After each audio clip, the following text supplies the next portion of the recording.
Good morning, everyone. Today we are privileged to have present in this space contemporary theorists of internet communities and leaders from private and nonprofit organizations that are making and shaping the future of the internet.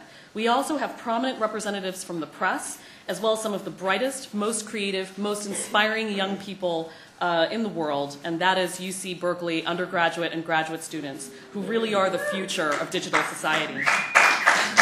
Hopefully, this talk will provide a common language and some common terms that everyone at the singular event can use to communicate with one another. Incidentally, you should have in your registration packets a handout called Key Writings on the Public Sphere, which contains some excerpts from major sources that I'm going to cite in this presentation.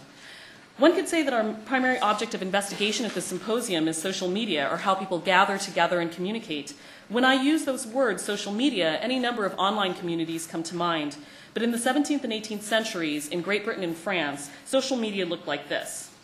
This is a coffee house from the 17th century, and one from the 18th century. Here's one called Le Procope, which is in Paris. It was founded in 1684. It's still operational today. In this photo, I almost said, in this depiction are Condorcet, Voltaire, Diderot, Larpe, and some other people that frequented Le Procope were Rousseau, Benjamin Franklin, Thomas Jefferson, John Paul Jones. Social media in the 17th and 18th centuries also looked like this. This is a painting of a salon in Paris in the 17th century, a tapestry of a salon in the 18th century.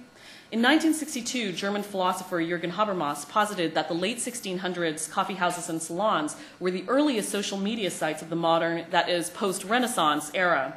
He called the founding and rapid popularization of these sites the dawn of the public sphere.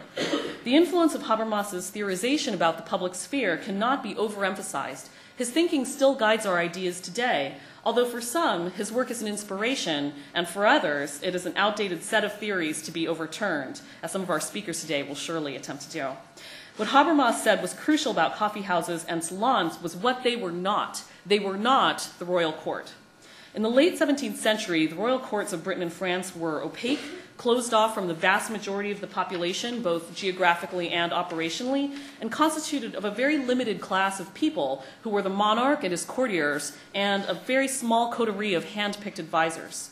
The coffee houses and salons, in contrast, were relatively transparent. Almost everyone knew it was presented, discussed, debated, and decided in them. There were numerous weeklies, like the one showed here, the Tatler, which published articles and essays written by coffeehouse patrons about their debates. And salons also published their proceedings in literary magazines, such as the famous Journal des Dames, which, for instance, published Rousseau's early philosophical writings.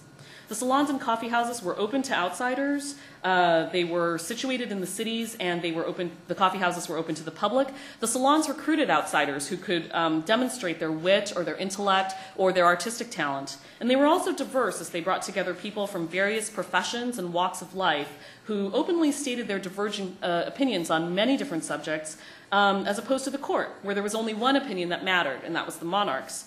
The result of the relatively transparent, open, and diverse operations of the coffee houses and salons were that the people who participated in discussions and debates at these sites and who published and circulated their arguments in journals and literary magazines came to something like a consensus about what the important issues of the day were and whether the state's policies were just and effective, what the significant cultural developments were of the moment. The consensus, the result of intensive critical debate among educated, well-informed members of the general public, became known by the late 18th century as public opinion, and that was a new term. Formerly, royalty and their ministers had spoken of the sense of the people, the vulgar opinion, and common opinion, but by the late 1700s, British ministers began referring to the public opinion. Habermas argues that the rise of the public sphere in the 1600s and 1700s was the most important precondition for the French Revolution. No matter how much the French monarchy would have liked to suppress public opinion, the public sphere had grown too empowered and expressive to contain, ignore, or eradicate. Thus, a lively and active public sphere, Habermas declared, is fundamental to a flourishing democratic society. As mentioned earlier, Habermas's history of the public sphere and his theories about its relationship to democracy have been called into serious question. Many critics, including Habermas himself, have stated that the 18th century public sphere was quite exclusive, hardly ideally open or diverse, as it consisted of the educated elite, most of them wealthy, most of them men, none of them from the lower classes. Professor Hubert Dreyfus, who is one of our speakers today, has written about the opposition of the ideas of Kierkegaard, a 19th century Danish philosopher, to Habermasian ideals of the public sphere. Kierkegaard's conception of the public sphere being facilitated by the popular press was that everyone became desituated, that is, removed from an interest in their local, immediate milieu. Because the same information was available to everyone via the media, which then was newspapers and journals, everyone became a detached spectator, a commentator without attachment to local issues, lacking an essential engagement in anything. Dreyfus, reading Kierkegaard, indicates that the popular press gave rise to what one might call a culture of commentary, in which people endlessly reflect and have an opinion about everything, but rarely take action. French philosopher Jean-François Lyotard proposed that Habermas's conception of the public sphere as a site of rational, informed debates amongst intellectuals yielding consensus was an illusion and pure fiction. Anarchy, individuality, and disagreement, rather than rational accord, lead to true emancipation, Lyotard argued. American political theorist Nancy Fraser has said that the dominant public sphere excludes segments of the populace, and that these excluded communities band together in counter-publics, where less powerful, articulate, or privileged peoples can give voice to their collective identities and interests. And here's a photograph from 1969 Stonewall riots in the Village, which we celebrate the 40th anniversary of this year.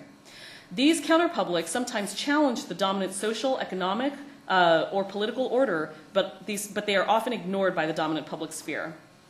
Once the internet became a site of public debate, theorists began immediately to question whether the new mass medium would be an improved public sphere, a version 2.0 of Habermas's 18th century public sphere. American cultural theorist Mark Poster predicted in 1997 that the internet would democratize public debate, as markers of gender and ethnicity would be less visible than in face-to-face communications. Therefore, internet conversations would be more inclusive of social minorities. Poster also argued that the internet would decentralize cultural acts, which we have certainly seen.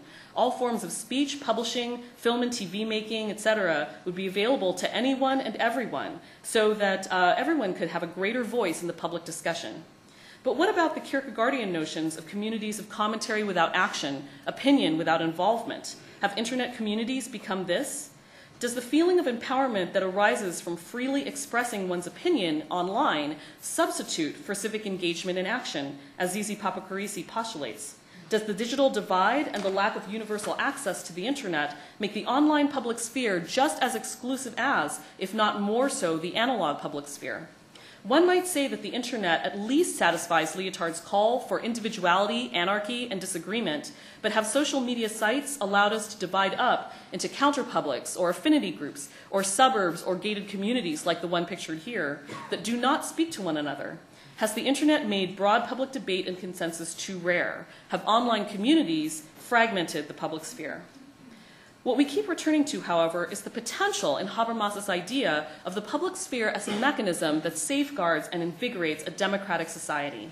Perhaps the internet has generated an increasing amount of political discussion that has led to new forms of political activity and will lead to even more innovations in civic engagement. What if the fragmentation of the public sphere and the rise of multiple counterpublics leads to a form of public debate that closely resembles the small group discussions of 17th century coffee houses that were described and praised by Habermas? And most importantly, should we not, in our new media landscape, still strive for Habermas's ideals of diverse, well-informed people coming together in transparent and open sites that, through the operations of lively debate, produce ideas and actions that serve the best interests of the public? Thank you very much, and I look forward to hearing the thoughts of all the people in this room on these and many other ideas today.